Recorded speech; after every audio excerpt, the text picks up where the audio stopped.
আমরা তো শেখ হাসিনা পালিয়ে যাবে, আমরা কি বলেন তো 5 তারিখে কি কল্পনা করছে? মঞ্জু ভাই বলুক, কোরআন শরীফ মাথায় হাত দিয়া সে বলুক সে কল্পনা করে নাই। আমরা বড় যে এতটুকু আশা করেছি, বিশ্বাসই করি নাই প্রথম সময়। হ্যাঁ আমরা সারাদিন কোরআন শরীফ পড়ে দোয়া করছি, আল্লাহ তুমি এর নিয়ে যাও, এর নিয়ে একটু জান্নাতুল ফেরদাউস দিয়ে দাও, তুমি তো অনেক দয়াবান। তাকে নিজেকে একটু আত্মপক্ষ সমর্থন করিনি আমি। ধরেন আওয়ামী লীগ থেকে বিএনপিতে এসেছি একটা নির্বাচনে করার জন্য, এটা জাস্ট ওয়াজ অ্যাক্সিডেন্ট। এটার জন্য আমার কোনো প্রি প্ল্যান লোভ লালসা কিছু ছিল না। যে সুষ্ঠু নির্বাচন না হলে দুইটা অপশন দেখা যাচ্ছে, যে এখন যারা এক্সিস্টিং যারা আছে, মানে এখন যে নির্বাচনটা কোনো কারণে বাধাগ্রস্ত হয়, তারা হয়তো থাকবে।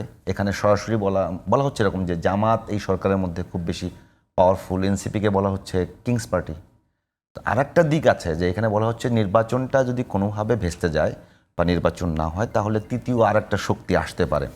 তো সেই শক্তি আসলে, মানে খুব রিসেন্ট যে ফেসিবাদী শক্তির পতন হয়েছে, আওয়ামী লীগ বিদেশে চলে গেছে, তাদের ফিরে আসার রাস্তাটা অনেক বেশি না। প্রশস্ত হবে। আমি খুব সংক্ষেপে কথাগুলো বলেছি, আগে নিজেকে একটু আত্মপক্ষ সমর্থন করিনি আমি। ধরেন আওয়ামী লীগ থেকে বিএনপিতে এসেছি একটা নির্বাচনে করার জন্য, এটা জাস্ট ওয়াজ অ্যাক্সিডেন্ট। এটার জন্য আমার কোনো প্রি প্ল্যান লোভ লালসা কিছু ছিল না, হঠাৎ করে।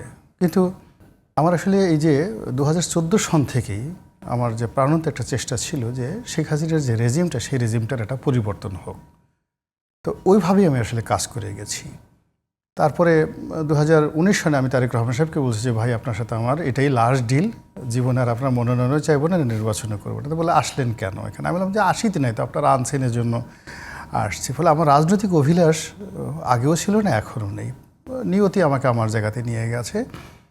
আর শেখ হাসিনার পতনের পরে আমার এখন আমি শুধুমাত্র একটা মানুষ হিসেবে সম্মানজনকভাবে বাঁচতে চাই আর সম্মানজনকভাবে মরতে চাই, এর বেশি আমার অন্য কোনো কিছু নেই। আমি অনেক আগের থেকেই টুকটাক লেখালেখি করি, এই যে টকশোতে এসে কথাবার্তা বলি, এটা রক্তের সাথে অস্থিমজ্জার সাথে এমনভাবে মিশে গেছে।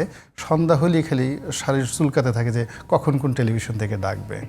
সপ্তাহ হয়ে গেলে এখন পত্রিকায় লেখালেখি করি, কলম হাত ব্যথা করতে থাকে, পত্রিকায় লিখবো। তো এর সঙ্গে কোনো রাজনৈতিক অভিলাষ নেই। কথাটা এই জন্য বললাম যে মঞ্জু ভাই একটু বললেন যে হালকা করে বললেন যে রনি ভাই একটু অসুখী থাকতে পারে। এখানে অসুখী থাকার তো আমার কোনো রিজন নাই। আমি অনেক আগের থেকেই সুখী মানুষ, এবং উনি আমাকে ব্যক্তিগতভাবে অনেক আগের থেকেই চিনেন। উনি আমাকে কখনো অসুখী দেখেছেন, আফসোস দেখেছেন, কামনা দেখেছেন। ওই অসুখীটা ওই জায়গায়, মানে আপনি মন খুলে কথা বলতে পারছেন না। আমি মন খুলে কিন্তু সবসময় কথা বলেছি। আমি যখন এমপি ছিলাম, মন খুলে কথা বলতে গিয়ে তো গ্রেফতার হয়েছে। না, মন খুলে কথা বলে গ্রেপ্তার হই নাই। গ্রেপ্তার হয়েছি আমার নিজের। শুনেন, আমি সবসময় রনি ভাই, এমনটা হয়েছে না যে আপনার টকশোতে কথা বলছেন কোন একটা জায়গা থেকে? না, নেভার এভার। আমি 2009 থেকে, তার মানে আপনি খুব ভালো স্বাধীনতা ভোগ করেছেন। আমি ইচ্ছা মতো শেখ হাসিনাকে গালাগাল করেছি। তারপরে শেষে আমাকে আজ পর্যন্ত কোনোদিন আওয়ামী লীগ, ডিজিএফআই, এনএসআই, ছাত্রলীগ কোনো জায়গাতে একটা টেলিফোন করাতে দূরের কথা, আমার সামনে পড়ার পর সালাম না দিয়ে কেউ যেতে পারেনি। এরকম একটা অবস্থা। কয়েকদিন আগে তো আপনার গাড়িতে অ্যাটাক করলো, ওটা ডিজিএফআই ওরা করেছে। এটা হলো যে শুধুমাত্র একটা সিন ক্রিয়েট করার জন্য, একটা পপুলার মানুষের ওটা গাড়িগুলোই যে কিছু একটা হয়ে গেছে। এখন ওইটাতে ছিল কি একটা সরাসরি জাতীয় টেলিভিশনের টক শোতে ডিজিএফআই করেছে বললেন না, এছাড়া তো ওইটা নিয়ে তো তদন্ত হয়েছে সবকিছু। ওই আমলের ডিজিএফআই, আমি তো ওই আমলের কথা বললাম। এর কারণ হলো শুনেন, ওইটা ওই যে মানে আজকে ওইটা নেটেই হয়েছে, তো এটা একেবারে যেটা বললাম অত দিয়ে ছাড়া কিছু না। ছাত্রলীগের কোনো ছেলে আমার গাড়িতে যদি হিট করতো আমি আগেই টের পেতাম। আমি ইউনিভার্সিটির মধ্যে দিয়ে যাতায়াত করি। তো যেটা বলছিলাম যে বর্তমান যে সরকার, এই সরকারের প্রতি আমার কোনো ক্ষোভ নাই, ক্রোধ নাই, ম্যালিস নাই, বরং সরকারে যারা আছেন মোরাললেস সবার সঙ্গে আমার দীর্ঘদিনের ব্যক্তিগত সম্পর্ক। আমি তাদের কল্যাণ চাই, এবং আমি এই যে শেখ হাসিনার পতনের পর তারা যে আসছে, এই ছাত্র, যুবক, এনসিপি বা যারা চলছেন, আমি তাদের প্রতি কৃতজ্ঞ এবং আজীবন কৃতজ্ঞ থাকব। তো আমি আমার পরিবারের আপনজন কোনো একটা ভালো জায়গাতে যদি সফল হন, যেভাবে আনন্দিত হন, বা তারা যদি ভালো না করে যেভাবে দুঃখিত হন, এই কারণে আমি কিছু কথাবার্তা বলছি তাদের এইকে আরও ভালো করার জন্য। কিন্তু এর সঙ্গে আমার কোনো ব্যক্তিগত ম্যালিজ বা প্রিজুডিস ইত্যাদি কোনো কিছু নাই, যেটা উনি একটু ইন্ডিকেট দিলেন যে রনি ভাই হয়তো খুশি ইত্যাদি ইত্যাদি কারণ। ওইটা কী কারণে সে বলছে আমি জানি না, বাট আমি বাস্তবতা হলো এর ঘটনা। 2 নম্বরে আপনি যে প্রশ্নটা করলেন, কি প্রশ্ন করেছিলেন যে মানে ভালো নির্বাচন না হলে হ্যাঁ কার লাভ? বেসিক্যালি এখানে দুইটা বলা হচ্ছে, যে ভালো নির্বাচন না হয়ে যদি অন্য কোনো শক্তি আসে সেক্ষেত্রে আওয়ামী এখানে আমি বলি, এখানে প্রথমত আওয়ামী লীগের কোনো অবস্থাতে ফিরে আসার কোনো সম্ভাবনা নেই। এটা একবার অন্তর থেকে আমি বলছি। এটা অতীতেও কোনো দেশে হয়নি, বাংলাদেশে হবে না।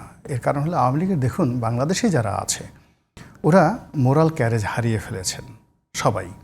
আর বিদেশে যারা পালিয়ে গেছেন তাদেরকে আপনি যদি এখন ডক্টর মোহাম্মদ ইউনূস, তারেক রহমান সাহেব, জামাতে আমির 3 জন অ্যাসুরেন্স দেন যে আপনারা আসেন, আপনাদেরকে আমরা এয়ারপোর্টে রিসিভ করব।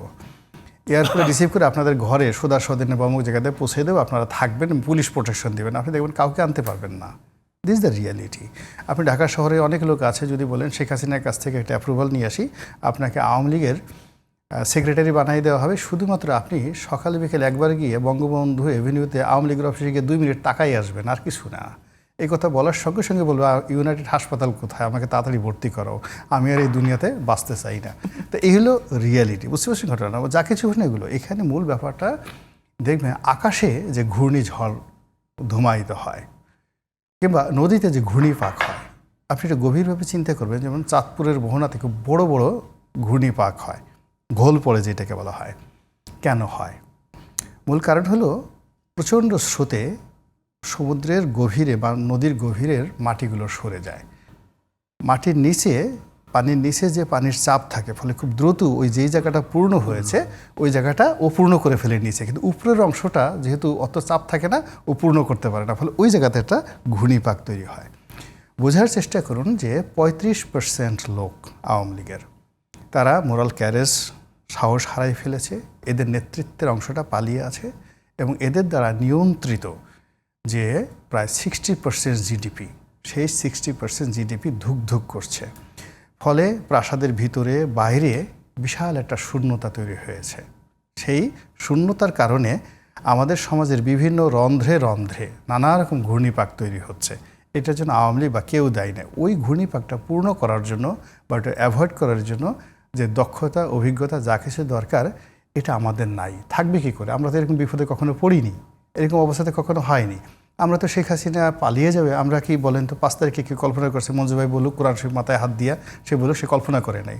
আমরা বড় যে এতটুকু আশা করেছি, বিশ্বাসই করি নাই প্রথম। হ্যাঁ, আমরা সারাদিন কোরআন শরীফ পড়ে দোয়া করছি, আল্লাহ তুমি এর নিয়ে যাও, এর নিয়ে একটু জান্নাতুল ফেরদাউস দিয়ে দাও, তুমি তো অনেক দয়াবান, তুমি তারে পুরস্কার করতে চাও, আমাদের মাথার উপর থেকে নিয়ে তুমি বেহেশতে নিয়ে তারে বেহেশতে রাখো, আমাদেরকে এর হাত থেকে রক্ষা করো।